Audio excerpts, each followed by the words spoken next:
V is the type of person who would describe herself as quiet but capable, a woman whose success was hard-fought and well-earned.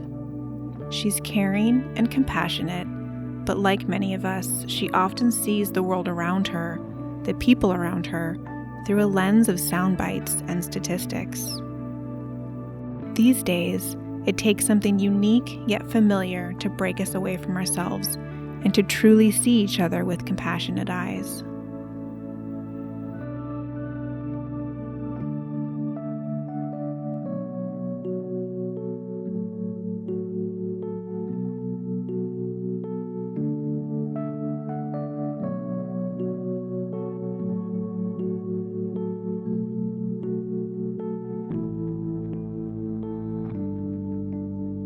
Not everything is as powerless as it seems. The artifacts of our daily routines can capture a celebration, a power struggle, a story. I've managed to find some independence through my routine of cleaning and caring for my apartment.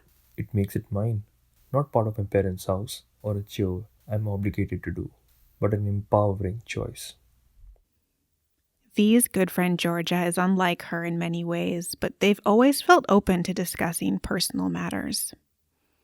As V is telling her this uplifting story, she can't help but notice how different that feels from her own experience. The story of independence is not the only one to be told. A second and quite different story tells of a person who gave up their career to care for their young family, spending their days cooking and cleaning, only to look back years later with many joyous memories, as well as feelings of regret and longing. This reveals a new dimension. This same object is also one of sacrifice. These stories are unique, human, and sometimes difficult to absorb. Who do you think wrote the story? How sure are you? What values do you think they have? V immediately thinks of her two daughters who recently moved away to college. She thinks of the joy of helping them shop for their basic household items and the pain of her now quiet and empty house. Georgia remembers her grandfather, a kind-hearted man who labored endless hours creating the life and legacy for which she is so grateful. Each have assumptions, each have biases, neither have an answer. Yet they discuss it, they debate it, and perhaps for the first time in their friendship, they embrace talking about issues of politics, injustice, bias, and power. Anchored by a familiar object, these issues are humanized.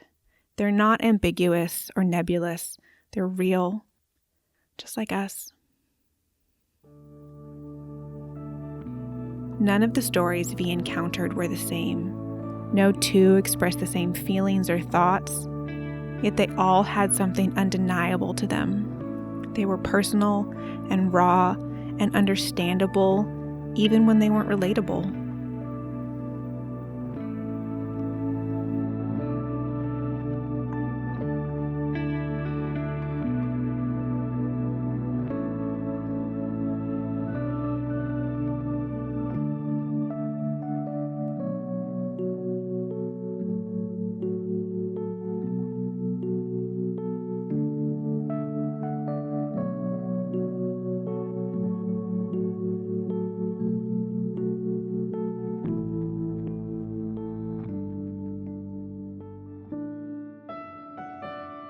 Every time we see, use, or ignore the everyday objects around us, we become a part of their stories.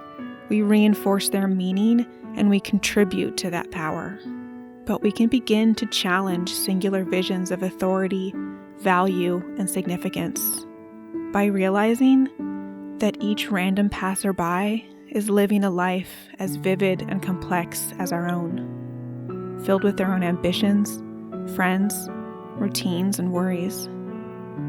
By connecting with our friends, neighbors, and our family members, and by sharing the stories and objects which embody our unique lived experience, together we develop and cultivate a collective sense of Sonder.